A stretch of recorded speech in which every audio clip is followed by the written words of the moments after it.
Good morning. This is Father Jamie. I hope y'all are having a lovely morning so far. I'm in my workout attire, getting ready to do a little bit of exercise before going to the office, and then I have noon mass today, and then we'll see where else I run around and get into. Just so I have to brag about this shirt that I've got on today. One of my parishioners, Michelle Lynn, found this shirt for me. She knows that I work out and whatnot, and I think this shirt, hopefully y'all can see that down there. I think it says something like, I flex and my sleeves fall off, or something like that. But anyway, you gotta have a sense of humor, and that just cracked me up. My parishioners are wonderful. And anyway, some people might think it's scandalous, but oh well, you gotta have a sense of humor. Anyway, this morning I just wanted to reflect with you all on some things that have been going through my head, and so this might be a little bit of a rambling rant, who knows. But the other day when I was with a brother priest and we were on our way back from doing a penance service, and I was just thinking about a lot of things, and the penance service we had been to, it was pretty busy. I know that I heard at least 20 confessions or more, and that's pretty amazing. And there was probably 8 or 9 priests there. So, think about that. I heard 20 or so confessions, and, I'd say all of my brother priests heard as many, and there was at least 8 or 9 of us there. So that's a lot of people. It's pretty amazing. But just think what it may have been like if I wasn't there. That would have been that many more confessions my brothers would have had to have heard. And, I was able to help. I was useful. And not only that, but, one of my brother priests drove me there.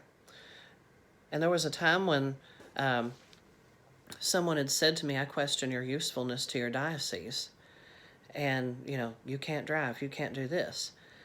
But, yeah, I can't drive, but I'm still able to do my ministry duties, and it's happening. There were some in seminary that thought I should quit and didn't know what to do when I was still there, and I hadn't quit yet. And, I think sometimes we need to, instead of saying to someone with a disability, you can't do this or you can't do that, instead say, how can we do this? How can we do that? We need to meet each other where we are and not just assume something can't be possible. And that's something I've reflected on since that penance service and since I went to the St. Lucy Mass last week with the blind community. It's got me to really appreciate where I've come to at this point in my life. And I've had difficulties my whole life. There's been moments in my life where I have felt unwanted and unloved through my whole life. And, we all have those moments in our lives. Unfortunately, some of us feel that more than others. I mean, when I was in elementary school, my school system wanted to ship me off to the school for the blind. They thought that was where I needed to be. Excuse me. And my parents felt, they gave birth to me, they ought to raise me. And so, no, they didn't want to send me to the school for the blind. And it took a little bit of fighting with the school system, but I was there, and I made it, and I did the same work as all the other kids, sometimes with a little bit of modification. But hey, I made it. And I did not like the school for the blind. I went there for short courses, and I felt different there because I was used to being with the sighted kids, and they were used to me. And, I know there's still supporters for the school for the blind out there, but I just want to say this. We're in the 21st century. We have wonderful technology. There's no reason that people with disabilities can't be in regular school. I look at schools for the blind and things like that as segregation. And we don't need that. If we're going to be fully functional in the sighted world, the able-bodied world, we need to be in it from day one. We don't need to be segregated off. And I know some people may find that harsh, and I have been blocked from visually impaired Facebook pages because of those words, and I don't care. if you're that uncomfortable with my words that you want to block me and shut out my perspective, you should really have some self-reflection. um, but that's how it is. Sometimes, there's perspectives that may be different than ours, but we got to meet each other where we are. And, the last few days have really got me to appreciate where I'm at, the struggles I've been through, and it could be a lot worse. It could be a whole lot worse. But I'm thankful for the struggles that I've had. And I'm not bashing any one system, whether it be the school system or the seminary system, whatever.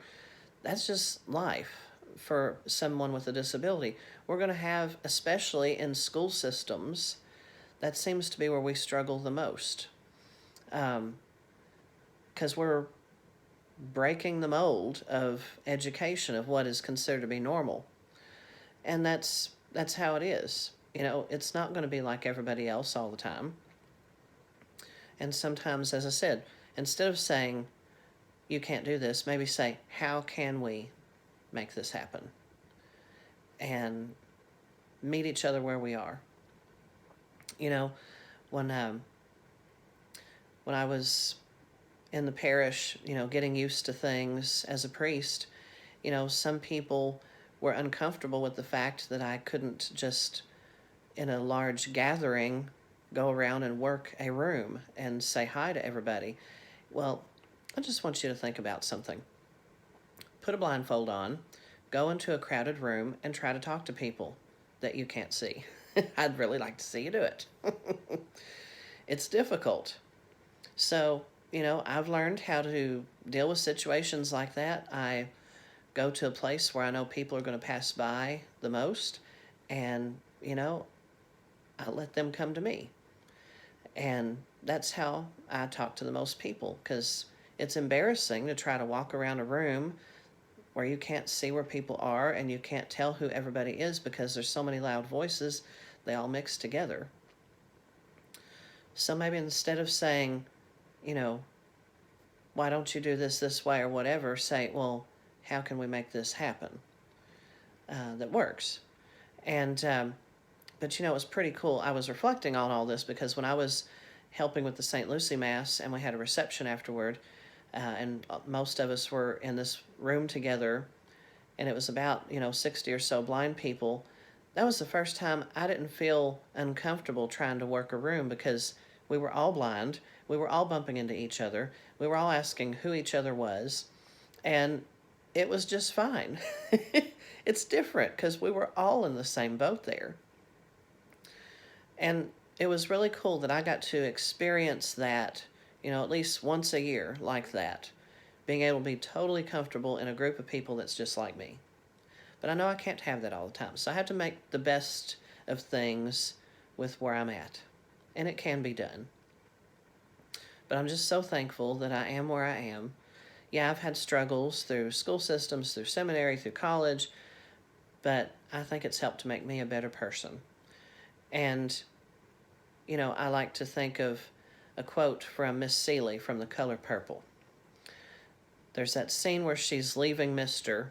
She's packing up her stuff and leaving, and he's giving her down the road and all this stuff, and she says, I may be black, I may be ugly, but I'm here. So I'm here to tell you all, I may be blind, I may be ugly, but I'm here. And that's how a lot of us need to think is, things may be difficult, but we're here. We can make a good thing happen. God's love will see us through. May y'all have a blessed day.